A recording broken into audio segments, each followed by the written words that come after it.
કાલનો જે બનાવ બનેલો અનેક મારા વિડીયો જ્યારે સોશિયલ મીડિયા અને પ્રેસ મીડિયાના માધ્યમથી જે મારા મનીષાવાળાના જે કાલે બોલાચાલીવાળા જે વિડીયો વાયરલ થયેલ છે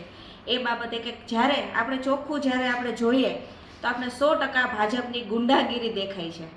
કાલે જે વોર્ડ નંબર 11ના રક્ષિતભાઈ કલોલા જે ભાજપમાંથી જે ઉમેદવારી નોંધાવેલી છે, જ્યારે તે પોતે સરકારી વકીલ હોય અને સરકારી વકીલ જ્યારે ચૂંટણી ન લડી શકે, આવો જે કંઈક ચૂંટણી પંચ દ્વારા જે નિયમ હોય છે તો એના દ્વારા જે અમારા વોર્ડ નંબર 11ના કોંગ્રેસ પાર્ટીના ઉમેદવારો દ્વારા જે એના વાંધા અરજી લેવામાં આવેલી હતી, ત્યારે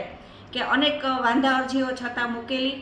છતાં એ લોકો ક્યાંક ને ક્યાંક ખોટા પડેલા। જ્યારે 9 તારીખે તે પોતે સરકારી વકીલમાંથી જે રાજીનામું લીધેલું છે એવું બતાવેલું અને સ્વીકારેલું છે, ત્યારે અમે જ્યારે એવું એમની પાસે માંગેલું કોંગ્રેસ પાર્ટી દ્વારા કે તમે તમારું જે લીગલી રાજીનામું ખરેખર સ્વીકારેલું હોય એ અમને આપો, એ પણ છેલ્લે સુધી પોતે રજૂ કરી શક્યા નહોતા। અને ત્યાર પછી જ્યારે એમણે રજૂ કરેલું છે એ 13 તારીખનું જે રજૂ કરેલું છે, તો 11 તારીખે જ્યારે ફોર્મ ભરવાનું હોય અને જ્યારે ફોર્મમાં જે ડોક્યુમેન્ટ જોડવાના હોય ત્યાર પછી પાછળથી આપણે કોઈ પણ ડોક્યુમેન્ટ જોડી શકતા નથી, બરાબર। તો એમણે 13 તારીખનું જે રજૂ કરેલું હતું અને એ જે વાંધા અરજી અમે લીધેલી હતી, પણ આ ભાજપ સરકાર નથી, પણ આ ગુંડાની જે ભાજપ સરકાર, ગુંડાગીરીની જે સરકાર છે, એક બાજુ જ્યારે હિન્દુત્વની વાતો કરતી હોય,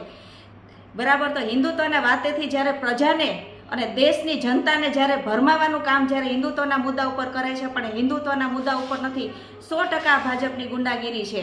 કે જ્યારે પોતાના તંત્રને પોતાના ખીચામાં રાખે છે, કલેક્ટરોને એટલું બધું પ્રેશર દેવડાવી અને જ્યારે એમણે ફાઇનલ કરાવેલું હતું ત્યારે જે પ્રેસ મીડિયાના માધ્યમથી જે અમે વાંધા અરજીઓ લીધેલી હતી એ બાબતે એવું બોલવા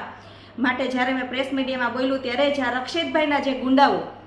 અને ભાજપના જે ગુંડાઓ હતા કે જ્યારે એક બાજુ ભાજપ હોય બેટી બચાવો બેટી પઢાઓની વાતો જ્યારે કરતી હોય, તો જ્યારે 3 વર્ષની દીકરી પણ સલામત નથી રહેતી, આજે બેનું દીકરીનું આબરૂ શું, માન મર્યાદા શું, એ પણ આજે ભાજપ જાળવી શકતી નથી, ત્યારે સશક્તિકરણની વાતો કરનારી આ સંસ્કારી ભાજપ સરકાર, એના સંસ્કાર કાલે મારા અનેક વિડીયો જોવાથી એમના સંસ્કારો જતા થઈ ગયા છે કે એક બાજુ જો આવા જ લોકોને અને આવા જ ગુંડાઓને અને આ ભાજપના જે ગુંડાઓને જો આપણે મત દેશી, તો આજે અમે જે પક્ષ ઉપર જે વિરોધ પક્ષ તરીકે અમે બેઠેલા છે, એક ક્ષત્રિયની દીકરી તરીકે જો હું બેઠેલી હોય અને જ્યારે જો એની હારે આવું વર્તન કરશે, તો મારી જનતાને પણ જાહેર મારી વિનંતી છે કે આવા લોકોને મત ન દેવાય। અત્યારે તમને 100% તમારો સમય આવી ગયો છે, તો તમે 100% આજે સાંભળો, તમારું જે તમારું હિત હોય ત્યાં તમે મત આપો, એવી પણ મારી વિનંતી છે। અને બીજું મારું કહેવાનું એ છે કે ભાજપ સરકાર તો ગુંડાની છે, સશક્તિકરણની વાતો કરે છે, પણ એમાં અમુક પણ અમારા ક્ષત્રિય સમાજના જે ભાઈઓ બેઠેલા છે અને ભાજપે જેમને હાથા કરેલા છે, અને કાલે જે ભાઈનો વિડીયો મારી સામે જે મારી સાથે બોલાચાલી કરે છે અને અભદ્ર શબ્દમાં બોલે છે અને લાંબા હાથ કરીને બોલે છે, તો એ ભાઈને પણ નથી ખબર કે પોતે પણ એક ક્ષત્રિયનો દીકરો હતો, તો આજ ભાજપમાં જ્યારે જઈ અને ક્ષત્રિયના સંસ્કાર પણ ભૂલી ગયો કે એને એમ પણ ન દેખાણું કે ક્ષત્રિયની દીકરી, ક્ષત્રિયનો ધર્મ છે કે 18 વરણને સાથે લેવો, અને કોઈ પણ બેન દીકરી હોય કે કોઈ પણ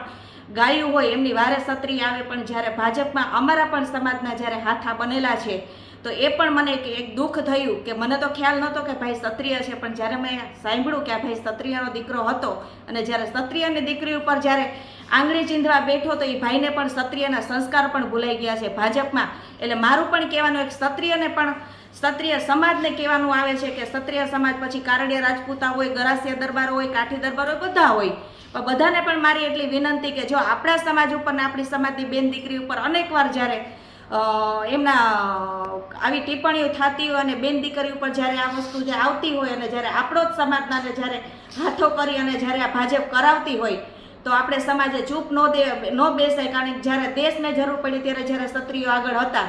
તો અત્યારે જો જ્યારે બેન દીકરીઓની જ્યારે હોય ત્યારે વારે 100% ક્ષત્રિયના દીકરાએ ચડવું જોઈએ અને આવા લોકોને જાકારો દેવો જોઈએ, અને જે આપણા જ સમાજના ભાજપના હાથા બનીને જે બેઠા છે એમને પણ આપણે જવાબ દેવો જોઈએ।